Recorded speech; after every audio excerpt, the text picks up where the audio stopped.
I love to research.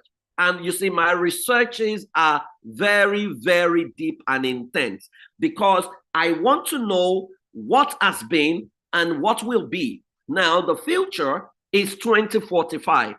Everybody is talking about 2045. The question is, and that's my first question here today, how old will you be in 2045? In the year 2045, what will be your age? And what will be the age of your last child? I want you to type your age in 2045 and the age of your last child, right, in that year. Let me see, right? And 2045 is about 20 years from now, right? How old will you be? I will be 67, right? I'll be 60, 67, 66, 67, thereabout, right? And then my daughter will be, she's 14 right now, right? She'll be 34, right? Okay. Victoria says 49, you'll be 49, and your daughter will be, or your child will be 22. Where are the other people? Let me see. And you understand. So it means, 65 and 30. Now, why I am asking this question is to show you that you are still going to be alive by 2045. You are not going to die. You are going to be alive, right? Say I'll be 33, your child, 57, your child will be 33, you'll be 65, your last child will be 23, 57. Okay, so looks like everyone in this call is about my generation, thereabout, right? It means that all of us are going to be alive in the year 2045. However, there's going to be a lot of changes. And these are the projections that the world knows that a lot of parents in Africa are not even aware of.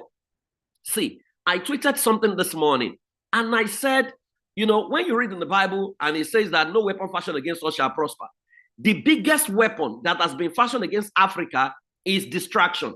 What it means is Africa will dance.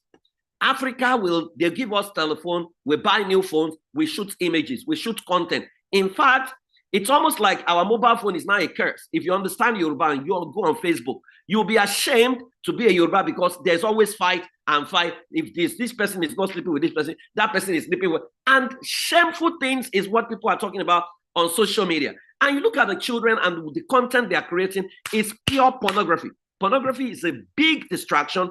For the boy child, the games that they are inventing is a big distraction. And that's what you need to know. So every of the things being done, what government is doing to you is to distract you from focusing on the projections ahead, is to distract you from understanding what you need to do as a parent that can raise a child that will stand the test of time and to raise a generation that will transform Africa. And so historically, I'm going to be sharing with you some of the things that you need to know. Now, in 2045, there are 6 emerging threats to the sanity of every child, starting from this year to the next 20 years. Number 1 emerging threat to the sanity of your child is mental health crisis. That's the number 1. Now, mental health crisis talks about rising rates of anxiety, depression, and loneliness exacerbated by social media, academic pressure, and societal expectation. As a matter of fact, it is projected that by the year 2040, depression will be the number 1 killer in the world. What it means is that a lot of young children are going to be dealing with depression. We can already see that happening in Africa. We never used to hear that an African child is depressed. Now it's almost like a norm. If you go to any school, they will tell you. In fact, a lot of our children have what we call the fear of growing up right now. They see the stress their parents go through, and so they don't want to grow up. They want to remain in the age where they do nothing. They just are home and eating. They don't even want to go to school or pass exam. Number 2, technology overload and digital addiction. A lot of parents are handing, in my family, you don't get a phone until you are 13. But even right now, we are revising that rule because it can be distracting. Overexposure to screens, social media, and gaming can lead to addiction, reduced attention span, and poor social skills. Number 3, economic instability and job market shift, right? What that means is that with automation, AI, and economic uncertainty may disrupt traditional career paths and create financial instability. Now, check a lot of parents whose children have graduated right now. Their children have not found jobs. And so they still have to be giving them pocket money. They still have to be housing them. So there are parents who are in their 60s. They are still giving 30-something-year-old money because the jobs are not there. And you can't close your eyes. So it means that the age at which children leave the home is going to kind of increase. And it means that at the point where you think you should get emptiness, you may not get emptiness if we don't make radical changes. Number 4, social isolation and weakening community ties. Increasing individualism and reliance on virtual connection can lead to weaker social bond and lack of community support. And so a lot of us is convenient. I mean, when you were celebrating your birthday years ago, I mean, people left their house to come and be with you. Now it's convenient to send a chat and say, oh, how are you, Tumbititi? How are you doing? You know, I just want to wish you a happy birthday. Beautifully composed message, but I'm not moving a finger. I'm not going to socialize with her. I'm not going to sit with her, right? And so we are being polarized. Unfortunately, even the forum that people are joining, there is no support. I mean, I see people who are broke. I see people whose children are out of school. And they're asking me for money consistently. And I'm asking the question, you know, don't you belong to a church? And they can't answer the question. But you belong to a religion. You belong to a church. How come I'm the one you are coming to ask? And they say, well, I don't know. Maybe they're not going to help me. And so I'm asking, what is the benefit of a community if we cannot support ourselves in a critical moment? In fact, if we cannot open up about the challenges we are having, what is the benefit of a community? African family never used to be like that originally, but that's what it has become right now. Number 5, global uncertainty and social polarization with political instability, social division, and global crisis is going to create a sense of fear and uncertainty about the future. Remember, I already spoke to you about the fact that a lot of the children are having the issues about growing up. They are having the problem of growing up, right? And so number 6 is academic pressure and perfectionism, right? High expectation in education can lead to burnout, fear of failure, and lack of creativity. Now, these are the emerging threats that the world is witnessing at the moment, and the children are likely going to have. Now, what are the recommended solutions for the next 20 years? There are 5 recommended solutions. I'm going somewhere, so follow me carefully. Number 1, they said parents need to model resilience. Right? You need to model resilience, which means show children how to handle challenges, setbacks, and stress in a healthy way. Right? And so how do parents model this when they have to go to work, when they have to deal with a lot of issues, there are rising bills, the economic is not stable. So you realize that parents are more out than home. And so how do they model resilience? And that's why without resilience, a lot of children are going to break down, because we had resilience because many of us walked to school. Our generation walked to school, and some of us, we had cassette players. And so the resilience we learned and the patience we learned in even removing the cassette from the cassette player when it gets stuck, that's where we learned patience for some of us, right? Our children are using Alexa. They don't know cassette player. So it says we need to model resilience. That's 1. Number 2, we need to encourage problem solving,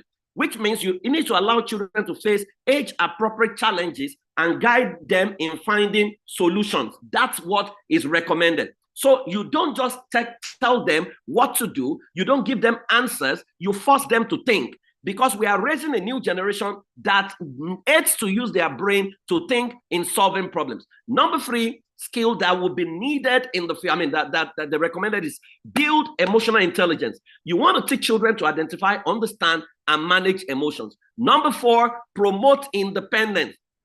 What that means is gradually give children more responsibilities and trust them to make decisions. A lot of us pray, oh, may my child not fail. May my child not fail. See, there is nothing called failure. You only have feedback. A child is going to make certain mistakes. That's what makes part of growth process, right? And so don't agitate and become upset and begin to shout and scream when you realize that your child has made a mistake. It's a good time to remind him of who he is and to help him bounce back. Number 5, cultivate gratitude and optimism. Help children focus on positives and develop hopeful outlook in life.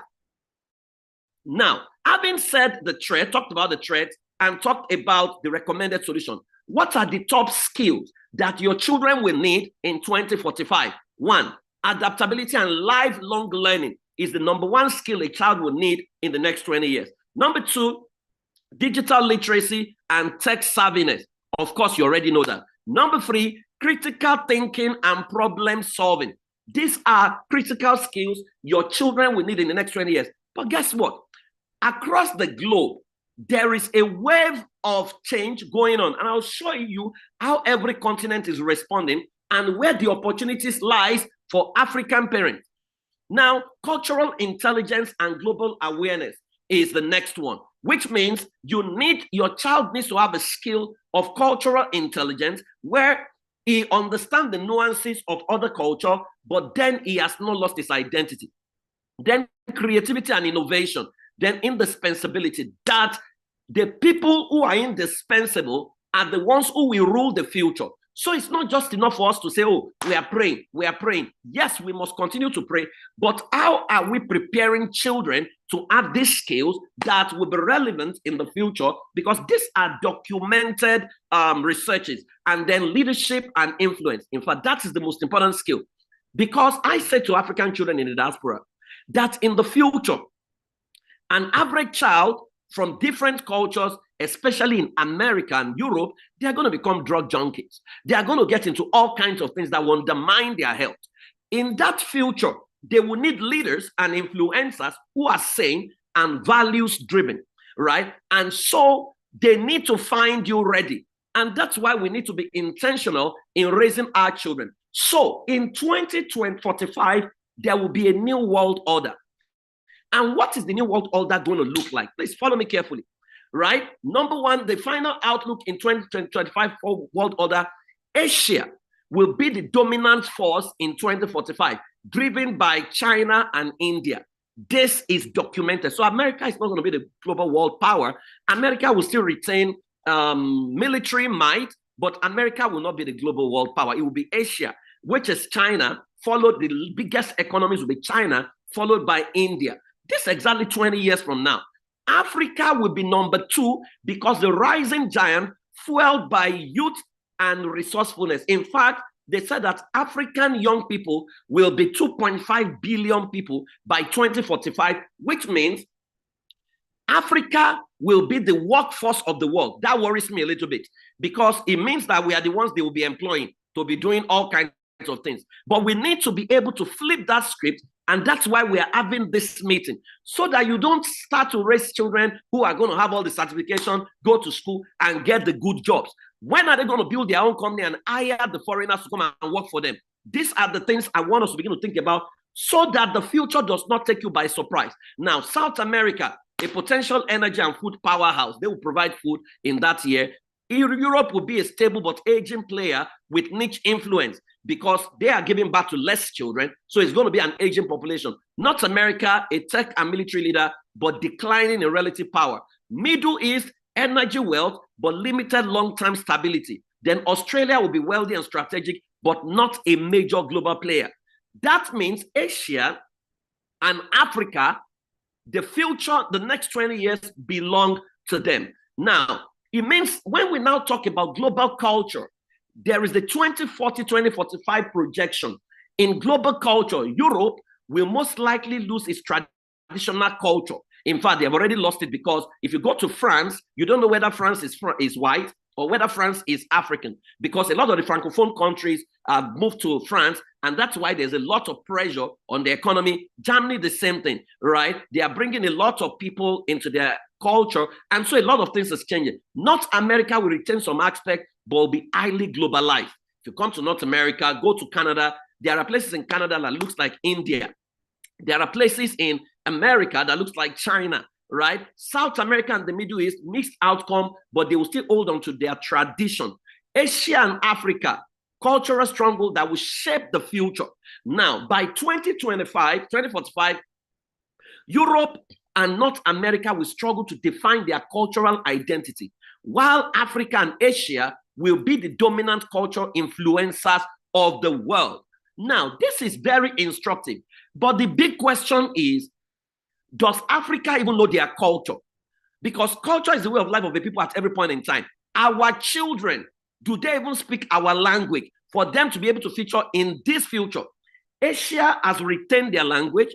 Asia has retained their culture, and that's why, I mean, China came out to say, you know what, Japan, say you can't do LGBT here at some point, right? They have curated their culture. If you ask a Japanese, in fact, in the Japanese family, grandparents and great-grandparents live with the new generation. So stories are easily passed.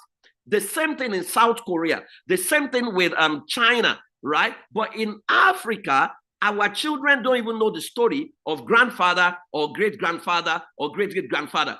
That is where the challenge is for us. And those are some of the things we need to quickly address in this future.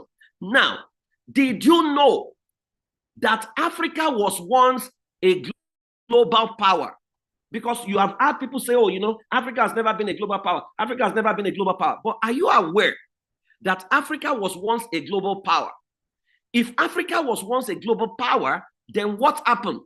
Now, I'm sharing this with you so that you can relate what happened that brought down Africa as a global power to what is still happening, so that you can correct it in your parenting and create a new future.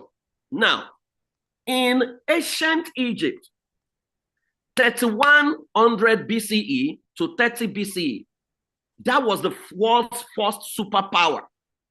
Ancient Egypt was the world's first superpower. Now, they had cultural influence, Egyptian philosophy, religious beliefs, and art influenced Greece, Rome, and beyond. So when you hear Roman Empire, you hear the Greek Empire, even the British, they were influenced by ancient Egypt, right? And that's why, if you're a student of the Bible, when Jesus had issues, they sent him to Egypt. It was Egypt they escaped to. It was Egypt that created the food that fed the rest of the world when Joseph was the prince of Egypt, right? Scientific and technological leadership. Ancient Egypt was the pioneer in medicine, engineering, mathematics, and writing. It's called hieroglyphics. Now, what made Egypt fall? Egypt fell due to, not the word, internal strife. So when you see us, instead of collaborating as Africans, we are fighting ourselves, Nigerian jollof versus Kenyan jollof. We are fighting about what doesn't even make sense. South Africans are still fighting Nigerians. Nigerians are fighting Zimbabwe. Even within Nigeria, Igbos are fighting Yoruba till tomorrow. That was what brought down Egypt. Internal strife. Then number two was invasion by Persian Greeks, which is what you can call colonization, right? And later the Roman Empire. Now, the Great African Empire from 1800 to 1600 CE, you have the Kingdom of Axum from 100 CE to 1960 CE, the Ghana Empire, the Mali Empire. Those were the great empires of the world in those age and time. But what brought them down? Succession struggles, internal conflicts, and invasion, Mali. So they imploded from within, right? That's why, you know, in Africa, we say that you know, the problem is within the problem, right? That the insect that is eating the crop is within the crop, right? So succession struggle, who will succeed? That was how King Mansa Musa, who is recorded as the richest man to ever live, that was how nobody remembered anything about him, and he did not develop Mali to be a first world country. Now, for Ghana, there was attacks from Hammurabis, the North Africa Muslim Berbers, and then internal rebellion weakened Ghana. So you can see internal conflicts in Egypt, internal strife in internal conflict in Mali, internal strife in Egypt, Ghana, internal rebellion. It must be my turn. It must be my turn. It's our turn. You know, our local and all those. That was what weakened the ancient Ghana. Now you need to understand where I'm going. What you call nations is an aggregation of family and parenting systems, right? And so you go to the next one, the Azums, over-reliance on trade made it vulnerable. So you see us, we over-rely. When we see something that works, everybody tries to do it. We over-rely on one thing. So if everybody knows that, oil and gas is selling now, everybody wants to do the same. Oh, now it's social media, content creation, everybody wants to do it. Oh, prayer meeting is trending. Everybody starts a prayer meeting. Over-reliance on trade made it vulnerable to shifting trade routes, and Islamic expansion cut off access to major markets. The other things that made Africa eventually implode, transatlantic slave trade. But what led to slave trade? Deception and betrayal. We were deceived by the people that came. Then our brothers betrayed their brothers and sold them to slavery. Then you add the European colonization, which led to identity crisis, because when they took our people away, they lost their identity, they lost family history. So the origin of Africans, not knowing the history of the fourth generation, started with European colonization, because they now made Africans feel that everything about their past was fetish. Even if everything about our past was fetish, why don't we even know it? After all, Jesus had a prostitute in his lineage, yet it was documented in the Bible. He had some guy, Judah, who slept with his wife's, his son's wife, and fathered 2 children by them. It was written that they didn't hide it, right? And so many of us have lost a sense of history. Then post-colonial instability, which is the corruption that Africa is now witnessing. Now, follow me carefully. The question then is, how can we script the future when we haven't broken free from the past? Because while the present is parenting, the future of our world, next 20 years, is ancestry. The tribes and the groups and the family that master their identity will rule the world. So the success of your child is not going to be dependent on academic success alone. You can raise a child who is a professor, but he's going to go work for another tribe, and they're going to hire him and make him accountant. Best accountant, he will win accountant award. They will give him money. He will be able to build a house, but he will have no say in what the profit of that organization is funding, right? So it's a secondary slave trade that is masqueraded in migration if care is not taken. And so when we talk about this, you want to look back, being on this call right now, and ask yourself, thinking through everything I've said, what mistakes did you think your parents made that could have given you a head start? I'm sorry, don't worry, that's fine. You got lemon. Lemon is not lemon at all. Please, can we mute ourselves, please? What mistakes did you think your parents made that could have given you a head start? Because we keep asking ourselves, where were our parents? When people were buying, some of us are in Lagos, Nigeria, we had to buy a land, we had to buy a house, painstakingly. And yet our parents live in the same Lagos. So you're asking yourself, how come our parents did not buy land? They did not buy hectares. My father was asked to buy hectares of land. He said, no, he doesn't need it. His own children must do their thing. My father had the opportunity to come to America. He did not go. He said he needs to raise his siblings. He's from a polygamous home. He said he must raise his siblings, right? And so the siblings he's trying to raise, one of them was the one that sexually started molesting me sexually, right? And my father died at 62. His cousin that left Nigeria and came to America when they were supposed to come is still driving himself in Dallas, Texas. What mistakes did your parents make that could have given you a head start? Write it down.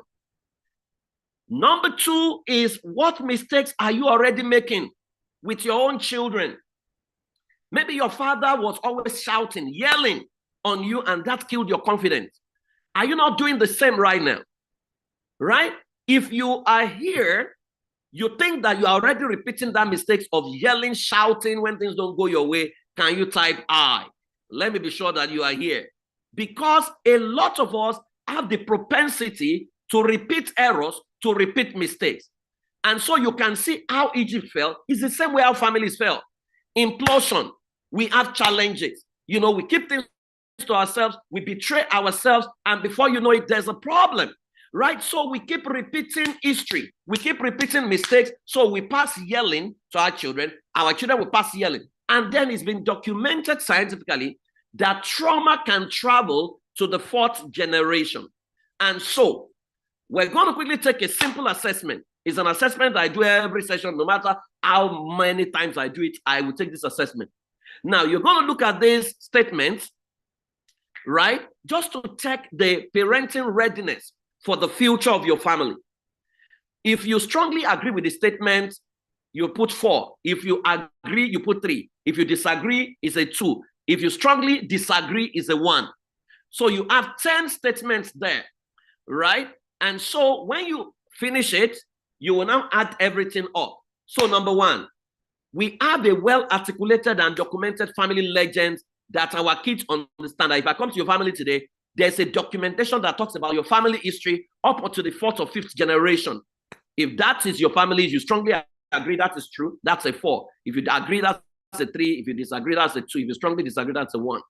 Number 2, our kids are familiar with our ancestry from the 4th generation. Our kids are familiar with ancestry from the 4th generation. Number 3, we have a family handbook that gives a clear direction of how our family runs. We have a family handbook that gives a clear direction of how our family runs. Now, if I come to your house, you can give me a handbook that states how your family runs. 4, we have a uniform parenting charter that was designed by us. You and your husband, you have a parenting charter that was designed. Number 5, we have a family vision that everyone in the family can recite and explain. That is, if I ask your children for your family vision, they can recite it and they can explain it. Number 6, we have a family educational system that was created to produce the desired outcome in our children. That you have your own domestic educational system that was designed by you, that your children go through.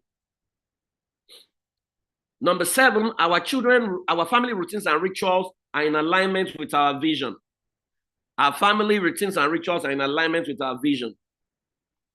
Number 8, we have a generational charter of the outcome we expect from our descendants long after we are gone. Now, all these statements are the statements that the Jews and the Indians and the Chinese have now mastered. That's what the Emiratis are now doing as well. Africans are the last to the table, right? We have a generational chart of the outcome we expect from our descendants long after we are gone.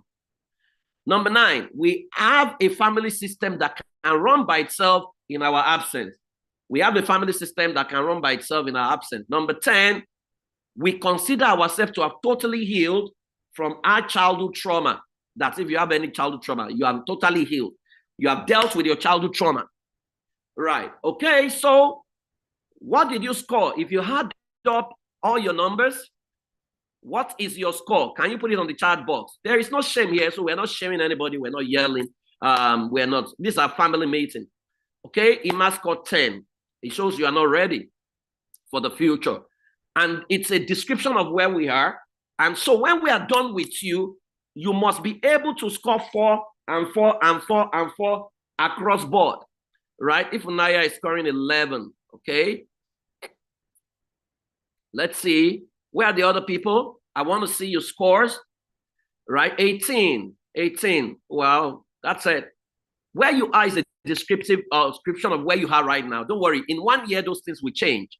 Okay, Emma is scoring 23. Okay, 10. Deborah. All these things are going to change. If I run this assessment again in 1 year time, and you are still scoring less than 38, I will have a problem with you. Okay, 20, right? It's future readiness assessment. Okay, 15. Okay, 18. Now you can see where we are. Now, it's not as if you are a bad person. You've done the best you could with what you knew. You are actually a brilliant parent, right? What I'm teaching you today is not taught across our continent, right? The Chinese know these things, the Jews know these things, and that's why you can see their output is more collaborated. We are still stuck with, oh, I am the first to testify to the goodness of the Lord. Oh, my child. We don't think community. And so this is a place where many of us are, and it means we need to do something as a matter of urgency. I know you don't like your report card, so I don't even need to ask you, right? Truth is, many of our children are turning out so well, but the percentage presently distracted across the world is scary. And that's why we must arise as a people. So what it means is, as a parent, as an African parent, within the next 20 years, you need to move from trial and error to intentional parenting. You need to move from trial and error to intentional parenting. And let me tell you this, prayer alone is not going to save you. In fact, the truth is, Adolf Hitler, who wanted to exterminate the Jews, one of the worst human beings to have ruled Germany, and Joseph Stalin, who was the head of Soviet Union, Joseph Stalin killed about 40 to 60 million people when he was head of Soviet Union. These two children were Christian children. They were prayed for, they were taken to church, they read Bible, but then, in fact, the two of them went to seminary. One of them became atheist while in the seminary, but they were traumatized children, and that trauma, prayer couldn't solve it. they still traumatize the world, because a traumatized child will eventually traumatize. It's like when you vote a devil into power and you are praying that God should use him to do his glory. A devil cannot be used by God. He's going to do what the devil wants him to do. So it should tell us that intentional system is what we need, because if we don't raise a wholesome generation of happy children, the future is at risk. What this means is that we must all build a parenting system that can produce wholesome adults. So here are the 5 common mistakes African parents have made over the years that has enslaved us, and how we must free our children. I'll soon be done. Maybe in like 15, 20 minutes, I'll be totally done. I'll take your questions. 1, we usually don't have a sense of articulated identity and history, right? And so the question is, does your family have a clear sense of identity and history?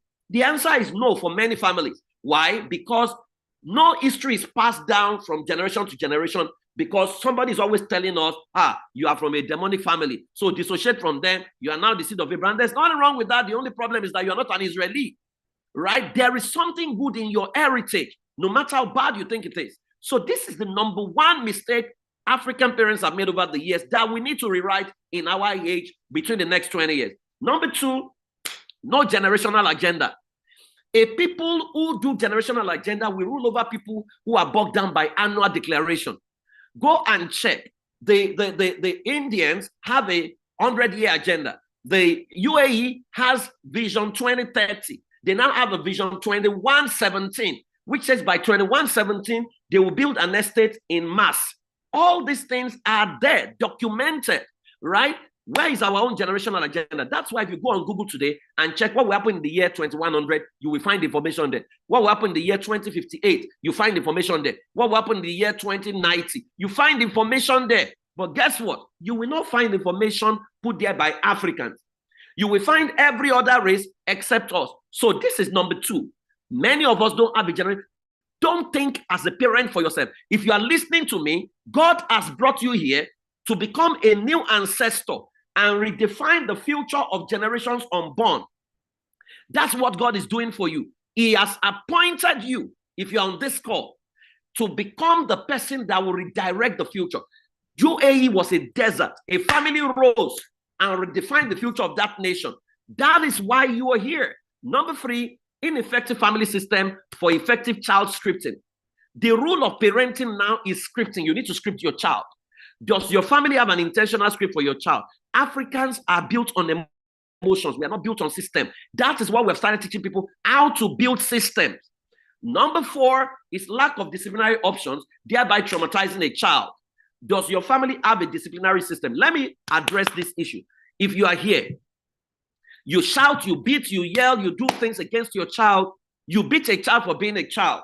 There's nothing wrong with beating. What you need to do, however, is from tonight, if you create a perceptual code is a descriptive word that governs who your child is and how you treat that child. So, for example, every child in our family is dash. What is that dash?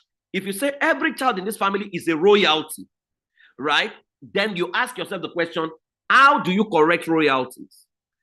How do you discipline a royalty? In case you don't know, go and Google or use ChatGPT. In the royal palace, how do they discipline royalties? How do they correct royalties? You go and ask that question, right? You will get it, and that will put some kind of discipline into you to know that there are other disciplinary measures outside of beating. In fact, some things are more painful to children than beating. For example, if you withhold gadgets, or if they have a special program that they love to watch, and you say to them, they're not going to watch for the next 2 weeks, they will shape up. Because we are traumatizing a lot of our children. So, lack of disciplinary option. Number 5, individualism as against systemic collaboration, which is village. We say it takes a village to raise a child. The question is, does your family belong to a tribe that really care about your well-being and the well-being of your children? Right? I lived in an estate in Nigeria many years ago. Every child in that estate became my child. I taught all of them sexuality education, and their parents are grateful today because some of those children are now in the university. They all still call me to say, Uncle Praise, thank you for what you taught us. Right? But what many of us do is we don't care what happens to other people's children. But no African child is safe until every African child becomes safe. So let me say this to you. I mean, usually I won't share this outside. So about 3 days ago, I was praying. And I was praying for the African children. I was praying for the future. Because, I mean, I do research regularly and I'm a Christian, so I pray. And these were the things, I mean, I just literally typed them down the way I had them. We are in the era of the lawless, led by bullies, where what is right to many will be what is loud. So it means our children are at risk. The lines between right and wrong is now blurry. So it's what is loud that they are now including from the pulpit. Now, an entire generation is about to be misled to their own doom because they are not grounded. And so the liberal ideology will be taken to an extreme where the soul will take preeminence over the spirit. The lines are going to be blurry, that truth becomes tough to decipher, right? And so our assignment right now as an organization is basically to preserve a remnant of leaders who can match strategy with the spirit and stay in the palace. So we are to raise a new generation of African children who will be in the palace and will be indispensable. So basically, that's why we started to say, you know what, we are getting parents to raise the generation by training them on how to preserve the heritage. Because there's going to be a lot of distraction, a lot of gossip, a lot of things. You're going to hear them in the days to come. But we must bend down and work because the work is massive. Saving our children from distraction is a lot of work. And that's why if you don't build your system as a family, your child becomes at risk. Africa will produce giants who will bring balance, but they must be awesome, or else they will plug the world into another extremism of error, which is presently modeled. And the person who has modeled that is Elon Musk. Elon Musk is an African kid.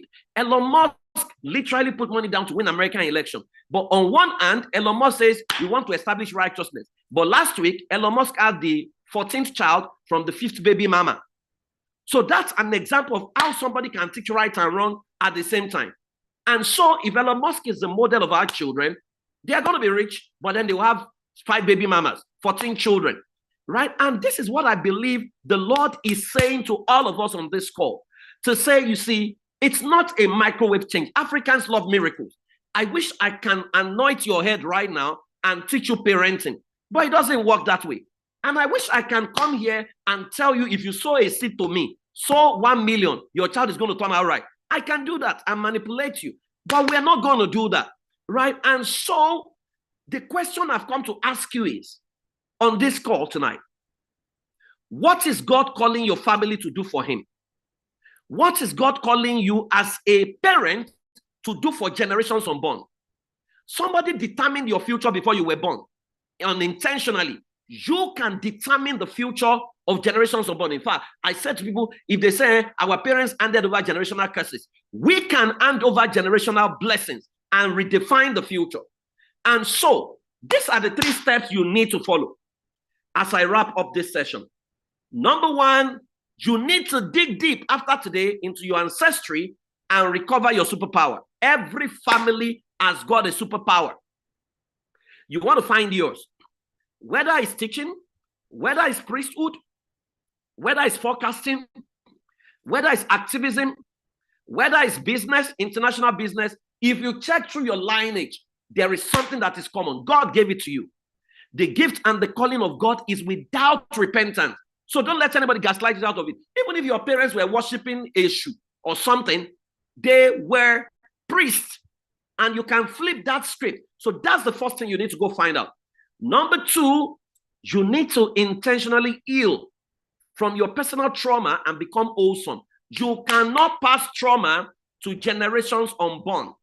And that's why one of the things we're doing right now is to set up hubs across the different parts of Africa. So we're going to have hubs in Akwa Ibom. We're going to have hubs in Yenegua. We're going to have hubs in Port Harcourt, where parents are meeting regularly and where they are learning what they need to know about the future, the kind of scholarship their children need, how to raise the children, how to build systems for generations unborn, how to write generational charter. It's the first time Africans will have to learn this intentionally. So I'm not going to promise you that this is going to be easy. It's going to be tough. It's going to place a demand on your time. But let me tell you, if you have learned it, your children will learn by observation. Their own children will learn by observation. It becomes a new way of life for them and we would have raised a totally new generation. That's why you need to heal. And number 3, you need to create frameworks and systems that transform your present and future of your descendants. To say, imagine in the year 2100 or 2200, your children have become mighty across the earth. And when they are celebrating the Founders' Day, they are remembering your birthday as the man who stood in the gap and redirected the future generations from your family. But you see, that doesn't happen by happenstance. It doesn't happen by miracle. It happens by intentional planning. No nation happens by mistake. We need to build. We need to bend down our hands and bend down our legs and build, right? So you need to create frameworks. And so this is an entire flow chart of what you need to build. You need to do house cleaning, personal parenting transformation, which is where you heal from your trauma. You need to understand parenting and beyond parenting, right? You need to do child discovery and scripting, where you write the script for every of your children, and you can write the script for the generations unborn. You need to now audit your family and see if the environment you have right now can raise kings and royalties. If it cannot, you will need to tweak it. You need to learn effective parenting and family communication. There is a way you must talk if your children are royalties. That will change you. Family development matrix, then, which is where you now create a family development program, including your family curriculum. Family recreation and relaxation system. How do we rest? How do we relax as a family? Then how do you create a family constitution? In fact, this one is so critical because it's going to affect generations unborn. Your children will take it when they have their own family. Their own children will take it. It will be a document that makes your family run like a nation. Domestic management systems, audit, and implementation. How do we sort out? If you go to a Chinese home, you know the way they sort out they set up their home. If you go to Japanese families, if you go to India, you will see their gods. How do you want to set up your own, right? Then domestic immigration and security system. How do you ensure that none of your descendants ever becomes sexually abused, sexually molested, becomes a victim of rape? How do you ensure none of them is bullied? And then how do you move your family from culture to it, from family to tribe? The future is tribe.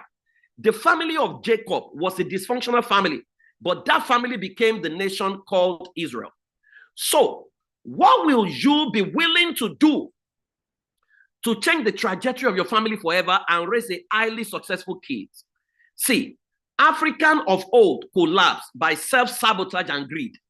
We must be different. We must arise. Let me tell you this.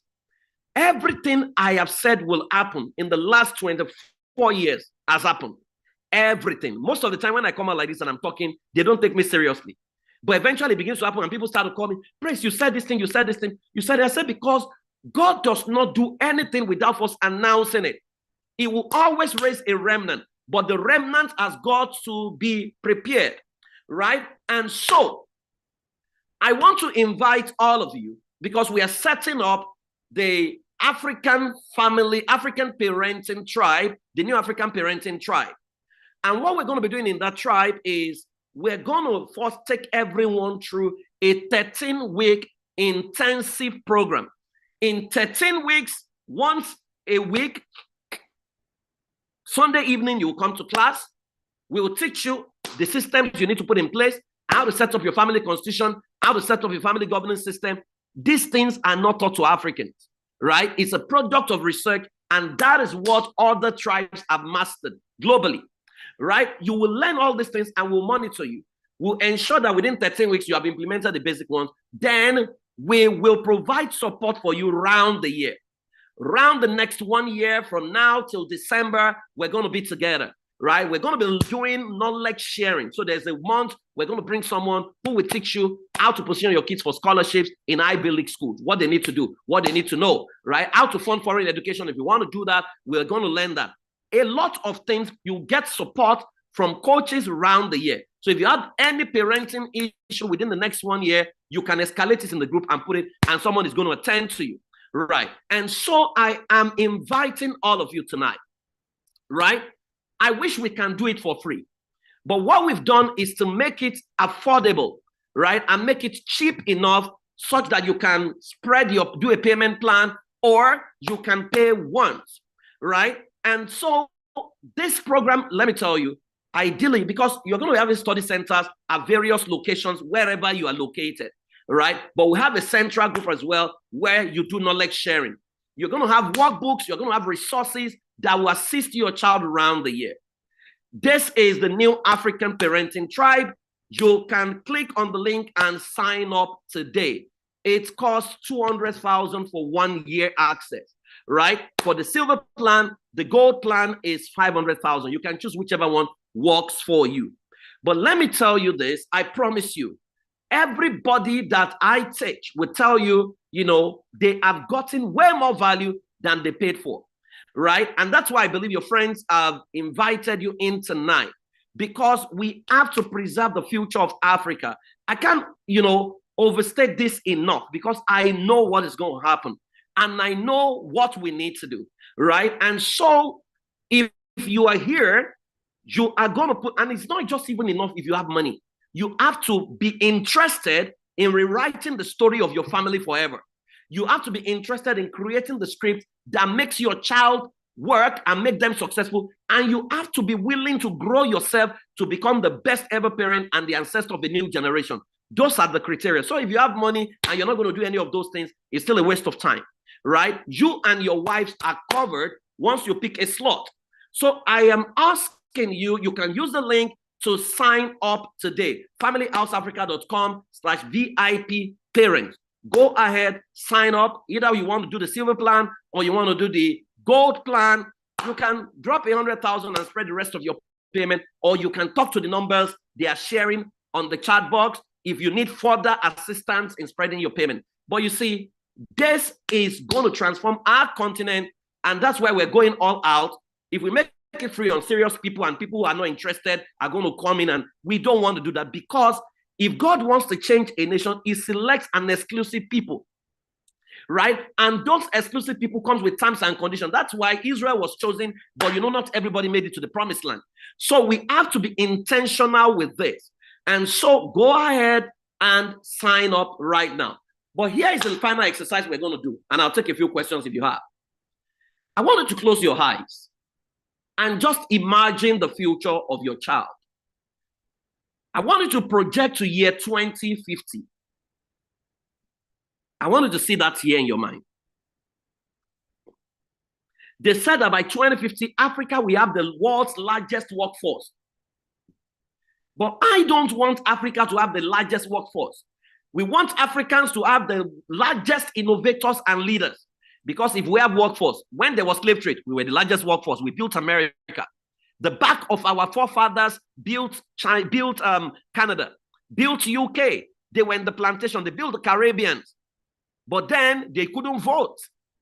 So if we are still the large workforce, it's as good as saying we are still the large state. That's what projection is saying by 2050. But we can make it here.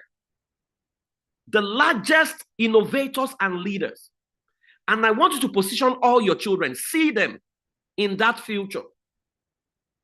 See who they have become as leaders. See the companies they are leading. See how indispensable they are to the world. As a parent, I want you to see their interviews on CNN. And you and your wife are sitting somewhere and you are nodding your head, because these children are making you proud. Whatever you see is going to be onto you. I want you to see them collaborating, and the whole world is saying Africans are the best that exists. They are the most awesome children. Their marriages are working. Their life is working. They are very wealthy. Africa is no longer the dark continent. Africa is now a first world, and African products are the best human beings on the planet. Now, I want you to open your eyes. How does that make you feel? How do you feel about that if that could be your reality? Right? And so, I want you to know that we're going to do this together. Starting from later this month, we're going to start that process. I will facilitate, other coaches will facilitate. We're going to take you through the process, and we're going to provide support for you around the year. Any question we'll answer, right? We'll provide support, coaches, and then when we do that 13 weeks, then we will break into the closest people to you. If you're in Yenagoa, if you're in Cameroon, own, there will be someone close to you, a hub where you can meet, gather, hang out together, do stuff for the children together, and begin to showcase that we are a new generation of African parents and that the future belongs to us. So I want to welcome you to the future. Don't forget, 20 years looks like a long time. But not long ago, you were tying wrapper and moving around and wearing knicker and running around. You didn't care about anything, but now you become a parent. Now we need to own that future, buy that future, and build pipeline into that future and beyond the future and change the future of our families forever. So I want to welcome you to the new African parenting tribe, right? Where we are going to change the reality of the future. We'll do a whole lot together. We'll pray together. We'll plan together. We will learn together, and we'll collaborate. We'll share information. If anybody has a child who is already getting to college, we'll share all this information. We'll provide support around the year for 200,000 for the silver plan or 500,000 for the gold plan. So go sign up now. I can't wait to see you. If you have any question for me, please raise your hand and I will take your question. I'll take your question. Okay. I hope this has been helpful for you. Anybody with a question, you can put it in the chat box or you can put it on, you can raise your hand and I'll take you. Okay. How many people are joining our tribe today? Can you type I? If you are in, just type I. Okay, Bukuna Shikoya, I can see your hand up. Please keep the eyes coming in the chat box. If you're joining us, Ibukun, yes, you can unmute yourself. All right. Good evening, everyone. Good evening. It's been a very interesting and educative section. So I want to ask, because when you talked about yelling on your kids, I was like, oh, this is me. But when you look at it, most of our children, they seems to be like, when you talk to them, I have a 7 and a 5 years old. When you talk to them, the way they will, react, in fact, you get angry and you will have no option than to shout. So I'm looking at it that because when you have elderly ones with you and they'll be like, you have to tame this child, though. It's from young, you tame them. If you don't tame them now, by the time she grows more than that, this is how she'll be doing. And you'll be like, oh, it's like I'm failing in this aspect. And you will have no option than to be yelling or shouting. So I want to ask, how can one, go about it? Because you talked about royalty and all those things. So how can one go about it that you will be able to pass the right message to the child without shouting or, reacting in Thank you. Fantastic. When they say tame the child, you know what they're saying? Domesticate the child. Because the word domestication is the word domesticatus. It means to tame, to clip wings. Discipline is to grow, to groom, to make better. Punishment is to inflict pain and damage on the child. Now, you have to understand that, I love the way Jesus put it. He said, my sheep hear my voice, the voice of the stranger they will not hear. Now, how we speak to our children, right? And what we believe is what is projected on them. We always think that a child has no other business than to be responding to us. That's what many of us think, and that's what we do. That's what we behave. So, for example, you said to your child, so you say, please, can you come down right now? You are assuming he wasn't doing anything, even if he was playing a game. If you watch their game can be tactical. He's been chasing an enemy inside that game. He's about to kill the enemy. That's when the devil now used you to call him, right? You know how upset the child will be. But you don't consider that. Ideally, you should say, oh, sweetheart, please, is it a good time? Can you come and do something for me right now? And he says, mommy, can you give me 5 minutes? But you are not, because you couldn't have that conversation with your parents. So you are looking at, the problem many of us have is that our children grow. We don't grow psychologically with them. We still see those tiny kids in your hand. So you can't understand the fact that they have a contrary opinion. Right. And so what I have done, in fact, when my father used to beat me, I became adamant that I will now go and commit evil. I will say, it's no more than Cain now.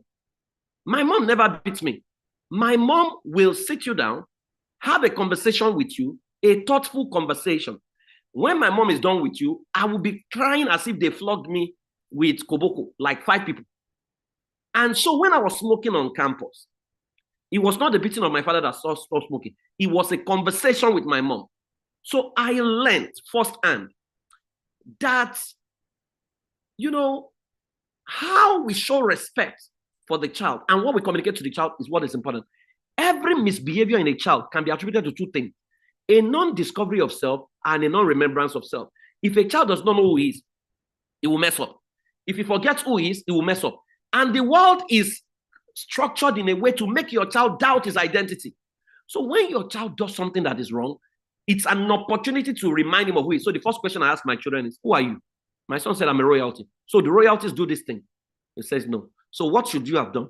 This is what I should have done. Why did you now do this? He's trying to explain. So what will happen next time that you do this? Oh, I will not do this, and blah, blah, blah. Because any change that is not self-initiated cannot be self-sustained. So what you do is you rent a space in their head. So what I'm going to give you as an assignment, all of you, go back to your children and ask them this question. If you have to rate my parenting, what will be your rating for me on a scale of 0 to 100? 1. Number 2, if I can become a better parent to you, what would you want me to do? If there are things you want me to stop or things you want me to start, can you tell me? Please take note. Number 3 question, what will you be willing to do to help me become a better parent to you? Right? So if he says, Mommy, you're always shouting. Okay, I'm always shouting because of this and this. What will you be willing to do? Right? So that I stop shouting. Okay, we will now start. Okay, so if you don't do it, what is the consequence? Right?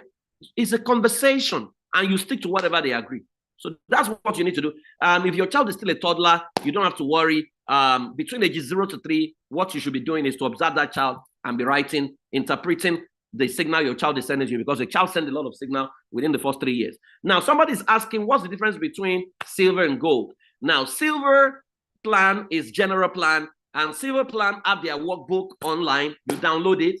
If you're on gold plan, your workbook is mailed to you, right? So you have a physical workbook, and then you have specialized coaches working with you. So for example, you give an assignment, for example, and it's a general assignment, everybody has to do it, and you have to submit it in the next class. If you're on gold plan, you can reach out to a coach to work with you around the week till your assignment is done. So they hold you accountable. Basically, that's the difference.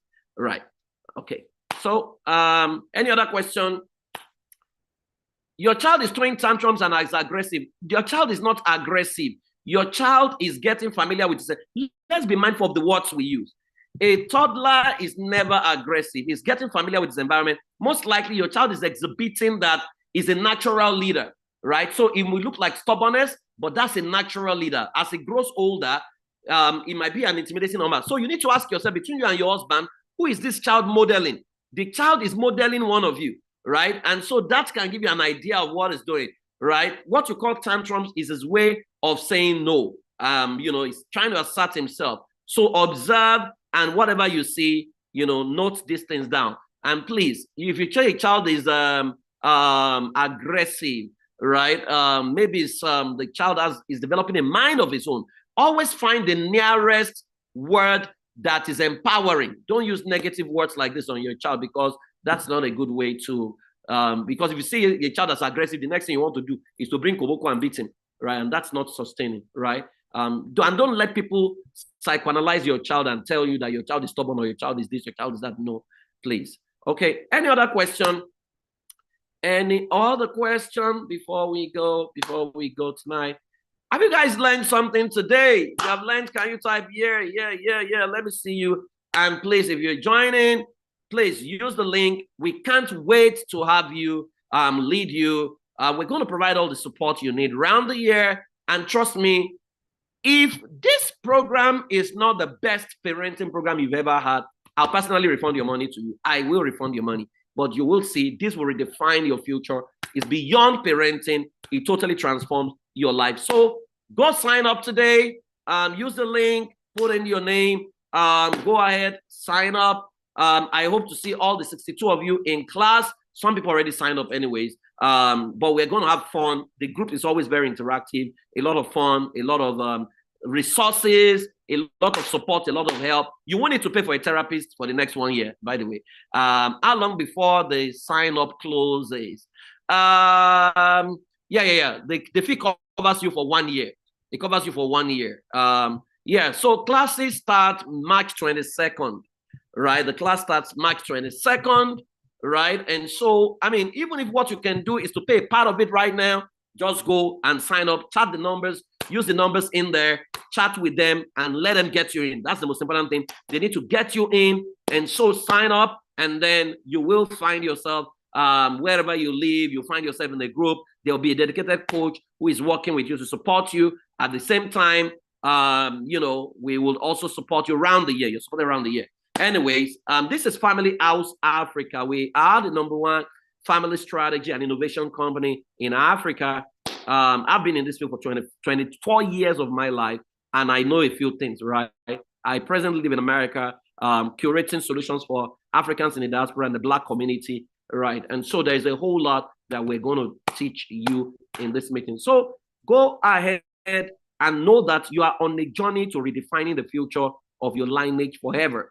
You are going to set up a generational charter that 500 years down the line, they will remember that somebody stood in that generation and defined the future of everyone. I must appreciate all of you on this call. This is the first time I will do a class that everybody will sit from the start to the end. Usually when we get to this part, people are starting to run away, but all of you, about 60 of you, have kept in. I doff my hat for you. You guys are the parents Africa needs, right? And so I can't wait to see you. Go sign up today. Don't wait till tomorrow. Do it today. I love you all. I'll see you in class. By God's grace, keep loving, keep living. I celebrate and I appreciate you. Bye-bye.